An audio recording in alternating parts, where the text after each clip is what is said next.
Hello दोस्तों, नमस्कार। एक नई कहानी में आप सबका फिर से स्वागत है। कहानी शुरू करूं उससे पहले मैं आपको एक बात बता दूं। इस कहानी को सुनते वक्त आप चाहें तो ईयरफोन या फिर हेडफोन का उपयोग कर सकते हैं। इससे इस कहानी की ऑडियो भी आपको पसंद आएगी जब आपके कानों तक पहुंचेगी। चलिए दोस्तों, अब फिर से इस कहानी को शुरू करते हैं। दोस्तों, इस कहानी को शुरू करने से पहले एक और बात, इस कहानी को सुनते वक्त आप चाहें तो ईयरफोन या फिर हेडफोन का उपयोग करें।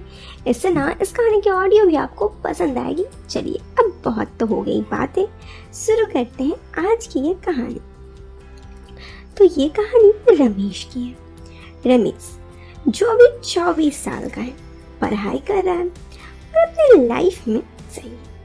अब आप बोलोगे कि 24 साल का क्या पढ़ रहा है, तो वो अभी कंपटीशन की तैयारी कर रहा है और धीरे धीरे उसकी ज़िंदगी थोड़ी बहुत बदलने लगती है। फिर क्या होता है, देखते हैं।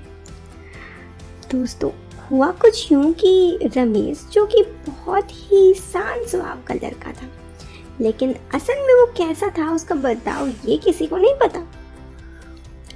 एक दफ़ा की बात है, उसके घर पर उसके मामा की बेटे की शादी थी। उसका भाई लगता है, तो वो उसके शादी में जाता है। शादी में जाने के बाद वो देखता है वहाँ पर कि जो बहुत सारे काम होते हैं, वो सारे काम बहुत ही अच्छे से करता है। लेकिन धीरे धीरे एक दफ़ा ऐसा होता है कि वो सोचता है कि उसकी लाइफ में कोई है क्यों नहीं। आज उसे अपनी ज़िंदगी में बहुत ही ज़्यादा अकेलापन महसूस होता है। ऐसे में वो सोचता है कि क्यों ना वो किसी को ऐसा ढूंढे जिसके साथ वो भी कुछ वक्त बिता सके। ये सब कुछ बढ़ते जाता है और फिर रमेश की मुलाकात शादी के दिन उसके भाभी से होता है। उसे पता है ये बहुत गलत है। वो तो उसके भाभी लगती है, मामा के बेटे की उन्हीं से शादी होने वाली थी उसके भाई की, लेकिन कहीं ना कहीं उसे वही पसंद आता है। दोस्तों, ये जब हमें किसी से प्यार होता है तो हम ये भूल जाते हैं कि ज़िंदगी में क्या सही है क्या गलत है। प्यार तो बस प्यार ही होता है ना। ऐसा ही कुछ रमेश के साथ भी होता है। उसे उस भाभी को देख के बहुत ही ज़्यादा अपनापन आता है।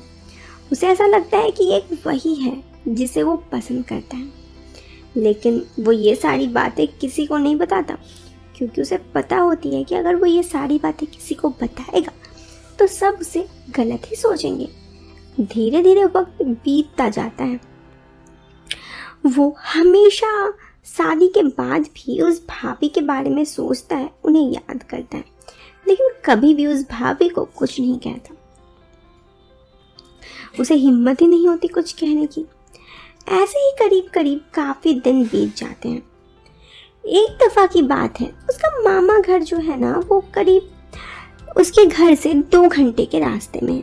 उसके भाई की ऑफिस में काम थी और काम के सिलसिले पे उसके भाई को बाहर जाना पड़ा पूरे 1 महीने के लिए। और ऐसे में वो घर पर सिर्फ उसके मामा तो पहले ही डेथ कर चुके थे, मामी और भाभी थी। रमेश का भाई ने रमेश को कॉल किया और कहा कि यार थोड़ी मेरे घर आ जाओ, क्योंकि मैं ऑफिस के काम की वजह से 1 महीना के लिए नहीं रहूँगा, तो घर पे सब कुछ देखना पड़ेगा। तुम्हारी भाभी भी अकेले मार्केट वगैरह सब नहीं जा पाएगी, तो थोड़ी सी उसकी मदद कर दो। इस पर रमेश पहले तो ना जाने की सोचता है, क्योंकि उसे पता है कि अगर वो फिर से वहाँ गया, उसे भाभी के देख फिर से प्यार आएगा। वो बड़े मुश्किल से अपने आप को रोका हुआ था, लेकिन घर वाले भी उसे जिद करते हैं जाने के लिए, और वो खुद भी सोचता है कि मुसीबत के टाइम तो घर वालों को जाना ही चाहिए। ये सोचकर वो जाने के लिए तैयार हो जाता है और फिर दूसरे ही दिन अपने पढ़ाई के लिए कुछ बुक्स वगैरह लेकर वो चला जाता है अपने मामा घर, जहाँ पे भाभी और मामी रहती है। वहाँ पे जाकर वो उनसे मिलता है। सब बहुत खुश होते हैं, लेकिन उसे बड़ा बुरा लगता है, क्योंकि उसके दिल में सिर्फ और सिर्फ भाभी के लिए फीलिंग्स आ रही होती है।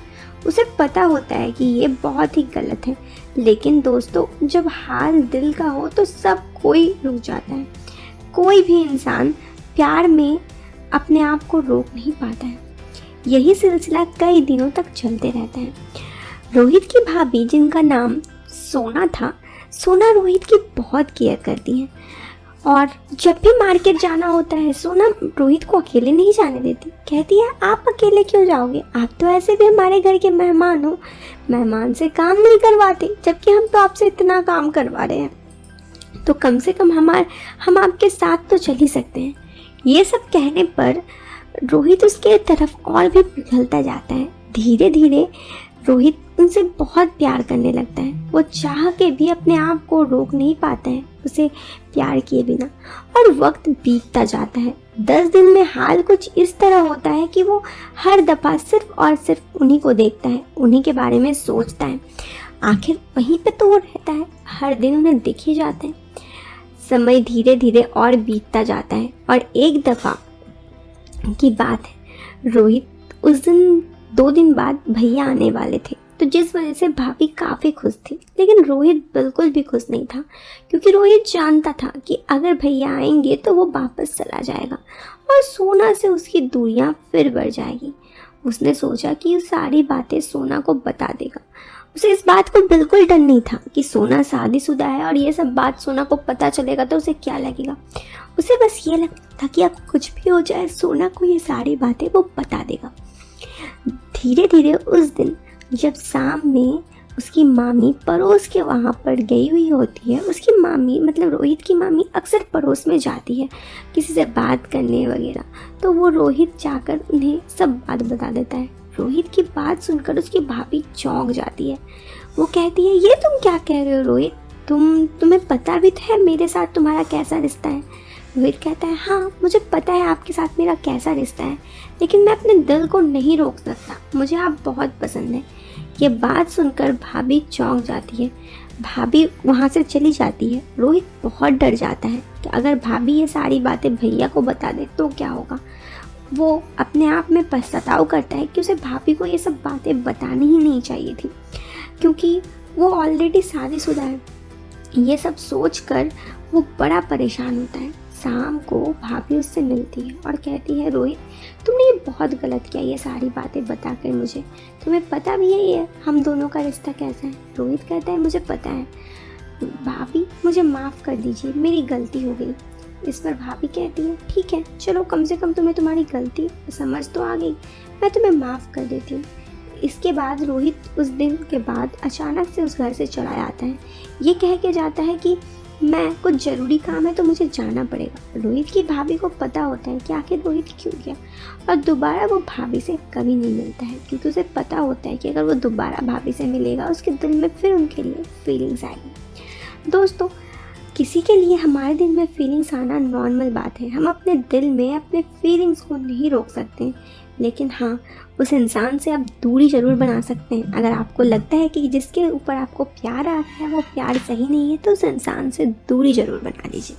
यही आपके लिए और सामने वाले इंसान के लिए भी अच्छा होगा। मुझे उम्मीद है आपको ये कहानी पसंद आई होगी। तो दोस्तों, वीडियो पसंद आई हो तो आप वीडियो को लाइक, और चैनल पे पहली बार आए हैं तो सब्सक्राइब करें। मिलते हैं फिर एक नए वीडियो में एक नए और इंटरेस्टिंग टॉपिक के साथ। तब तक के लिए bye bye, take care, bye.